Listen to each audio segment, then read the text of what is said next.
Halo chess lovers, berjumpa lagi di channel Dunia Catur. Pada video kali ini, saya akan mereview pertandingan catur ronde kelima antara Grandmaster Magnus Carlsen versus Grandmaster Alireza Firouzja pada pertandingan Blitz Cup 2020.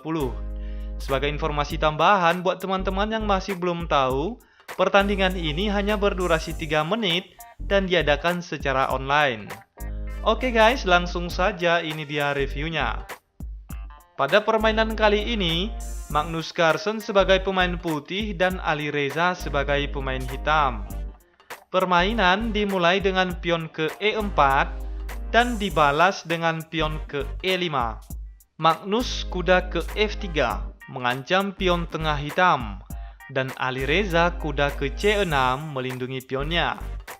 Magnus gajah ke B5, pembukaan Ruy Lopez. Ini adalah kali keduanya Magnus Carlsen melakukan pembukaan Ruy Lopez, sama seperti yang dilakukannya pada ronde ketiga, di mana Magnus Carlsen berhasil memenangkan pertandingan. Oke guys, kita lanjut. Di sini Alireza mengancam gajah dengan pion ke A6. Gajah mundur ke A4 menghindari serangan pion. Dan Alireza kuda ke F6 mengancam pion tengah putih. Magnus pion ke D3 melindungi pionnya. Alireza pion ke D6 melindungi pion sekaligus membuka jalan keluar gajah. Magnus pion ke C3 membuka jalan keluar menteri sekaligus mengontrol petak B4 dan D4. Alireza pion ke G6, persiapan gajah ke G7 dan rokade pendek. Magnus rokade pendek dan gajah ke G7. Magnus benteng ke E1 menempatkan bentengnya ke petak terbuka agar lebih aktif menyerang. Alireza mengamankan rajanya dan Magnus kuda ke D2. Alireza gajah ke D7 dan Magnus kuda ke F1. Tujuan kuda ini adalah untuk mencari petak yang aman yang mungkin bisa ke E3 atau ke G3. Di sini Magnus mencoba melimpahkan kekuatan perwiranya ke bagian sayap kanan. Karena selain untuk melindungi raja, juga persiapan untuk melakukan serangan karena raja hitam juga berada pada sisi sebelah kanan. Kemudian Alireza menteri ke E8. Oke, sedikit saya jelaskan tentang maksud dari langkah menteri ini. Di sini, Alireza bermaksud mengancam gajah di A4 ini dengan menggunakan gajahnya. Oke, kalau memang tujuannya adalah sekedar mengancam gajah, mengapa harus menggunakan gajah juga? Di sini kan bisa saja Alireza memajukan pionnya ke B3 dan mengancam gajah putih. Nah, tapi tentu saja Alireza belajar dari pengalamannya. Langkah itu pernah dilakukannya pada saat pertandingan sebelumnya di ronde ketiga saat Magnus menggunakan pembukaan Ruy Lopez ini juga. Dia mengancam gajah putih ini dengan memajukan pionnya ke B5, namun tentu saja gajah menghindari serangan dan mundur ke B3. Keberadaan gajah di B3 ini justru semakin berbahaya bagi hitam, karena gajah berada pada jalur terbuka dan sangat aktif menyerang ke bagian pertahanan raja. Oke, mari kita lihat langkah selanjutnya. Di sini Magnus melangkahkan kudanya ke G3. Sepertinya langkah ini tidak begitu meyakinkan ya, karena petak F5 dan H5 diblokir oleh pion G6. Kenapa bukan di E3 saja? Oke, sedikit analisis tentang langkah ini. Jika kuda ke E3, maka akan menutupi jalur serangan gajah. Selain itu, kuda hitam bisa saja ke E4 dan mengancam kuda putih. Jika kuda berniat kabur juga sekaligus memberi jalan keluar bagi gajahnya, maka kuda tidak mungkin akan ke C4 karena pion akan ke B5 dan menyerang gajah sekaligus kuda. Kemungkinan kuda akan ke petak C2 atau ke petak F1 lagi. Dan tentu saja putih akan kehilangan tempo. Sementara hitam sudah masuk dan menguasai daerah pertahanan raja. Atau jika kuda makan kuda, lalu gajah hitam kali kuda, Memang itu adalah pertukaran yang seimbang, tapi secara tak disengaja putih membiarkan hitam masuk dan menyerang daerah pertahanannya sendiri. Sementara jika kuda ke G3, kuda akan aman dan berfungsi buat jaga-jaga jika sewaktu-waktu hitam melakukan serangan. Oke, kita kembali ke permainan. Langkah Alireza berikutnya adalah kuda ke D4. Yap, seperti yang sudah saya jelaskan sebelumnya, Alireza berniat menyerang gajah A4 ini. Dan di sini jelas terlihat bahwa fokusnya hanyalah pada gajah ini. Kuda ini berfungsi untuk memblokir petak B3 dan C2 agar gajah tidak kabur. Tapi lihat, di sini ada pion ataupun kuda putih yang bisa menyerang kuda. Namun Alireza membiarkannya karena pertukaran gajah dengan kuda pun masih bernilai sama. Oke, di sini Magnus pion kali kuda. Dan sudah jelas Alireza gajah kali gajah. Lalu Magnus pion ke B3 mengancam gajah. Sekarang, gajah harus menghindari serangan pion. Dan satu-satunya tempat yang sangat aman adalah kembali ke petak D7.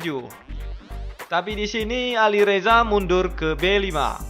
Entah apa maksud dari langkah ini, tapi yang pastinya pion putih akan ke A4 dan kembali mengancam gajah.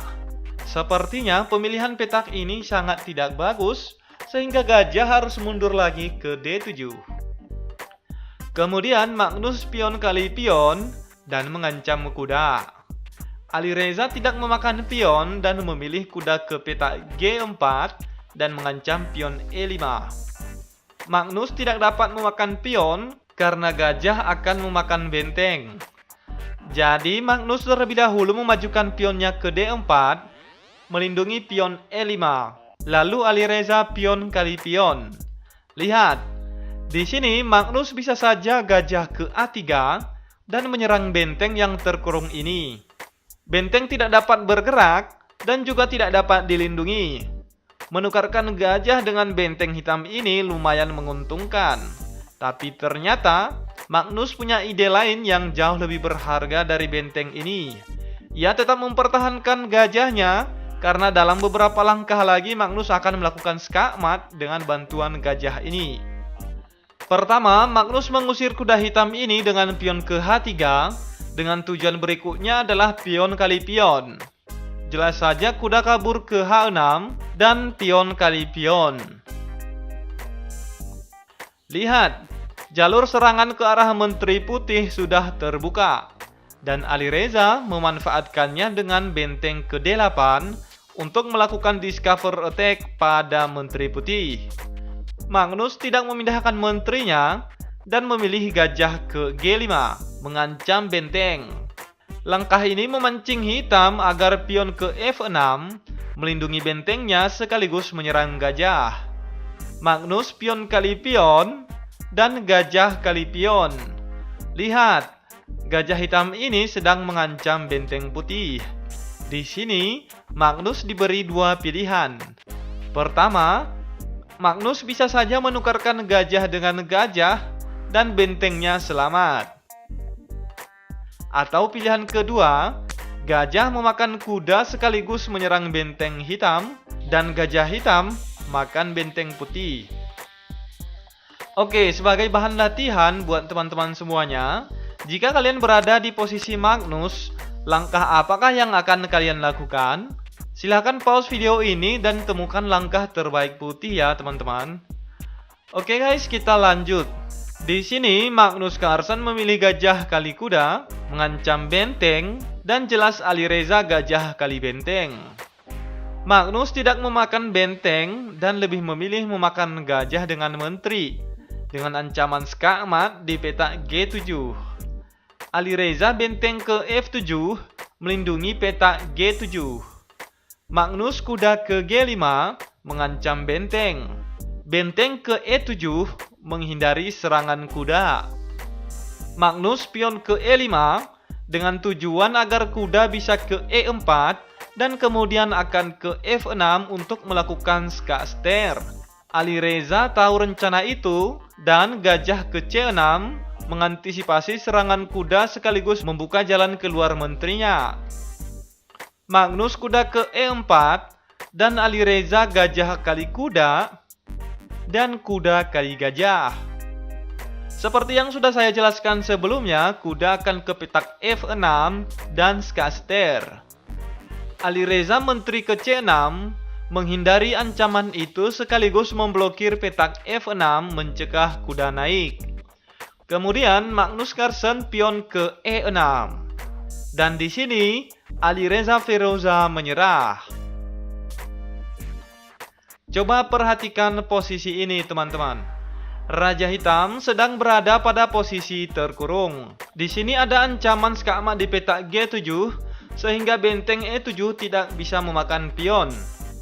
Kemudian kuda akan melakukan ska di petak F6 dan jalan satu-satunya raja hanyalah di petak H8 yang nantinya akan discover ska oleh menteri. Melihat posisi yang sudah sangat terjepit ini, Alireza pun menyerah. Walaupun sebenarnya Alireza bisa saja melanjutkan permainan, tapi kedepannya nanti akan ada pengorbanan menteri dan benteng, sehingga tidak ada harapan lagi untuk menang. Oke, jika kita lanjutkan permainan ini, ada beberapa pilihan langkah bagi hitam. Yang pertama, jika menteri kali pion, maka kuda akan ke F6, ska, sekaligus benteng menyerang menteri. Jika menteri kali kuda, maka menteri kali menteri dan mengancam benteng E7. Jika benteng hitam mencoba makan benteng dan ska, raja putih akan ke H2 dan ancaman di petak G7 tidak dapat dihindarkan lagi. Atau jika benteng menyelamatkan diri ke D7, maka benteng akan ke E7. Jika benteng tidak memakan benteng putih, maka menteri akan ke G7 dan ska mat. Atau jika benteng hitam kali benteng, maka menteri kali benteng. Dan ancaman ska mat di petak G7 sudah tidak dapat dihindarkan lagi. Jadi teman-teman, pada pertandingan kelima ini, Magnus memenangkan pertandingan sehingga poin mereka untuk saat ini bernilai sama, yaitu 2,5.